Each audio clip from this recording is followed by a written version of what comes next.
আল্লাহ ছাড়া কারো নামে ওয়াদা করা যাবে?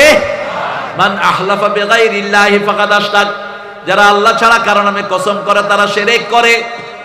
ভারতীয় সিরিয়ালগুলোতে শেখায় মাথার কসম, ভাতের কসম, পোলার কসম, এগুলো সব শিরক। এগুলো কি? কসম কাটতে হবে কার নামে? আল্লাহ ছাড়া কাউকে সেজদা দেয়া যাবে? কেউ ফিরে না খালি হাতে, আল্লাহরে তোর দরবারেতে। মরা মানুষের আবার দরবার কিসের? যে মরে যায় ও তো নিজের জন্য কিছু করতে পারে না, ঠিক কিনা? কিসের দরবার বলো মূর্খরা? একটা দরবার 24 ঘন্টা খোলা, সেটা কার? আরো জোরে বলেন। আব্দুল কাদের জিলানী অত্যন্ত বড় মাপের একজন হাম্বলি মাযহাবের আলেম ছিলেন। তিনাকে বাগদাদের প্রেসিডেন্ট 3 বার খবর দিলেন, তিনি গেলেন না।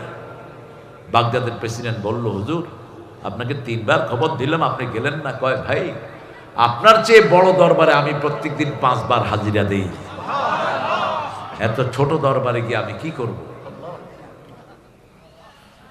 বড় বাড়ি পেলে কেউ ছোট বাড়িতে যায় না, ঠিক না বা ঠিক? বড় রাস্তা পেলে কেউ ছোট রাস্তায় ঢুকে। প্রেসিডেন্ট বুঝতে পারেন নাই, বলছে, হুজুর বুঝলাম না, বাগদাদে আমার চেয়ে বড় দরবার কে? আব্দুল কাদের বললেন, ওই যে উপরে।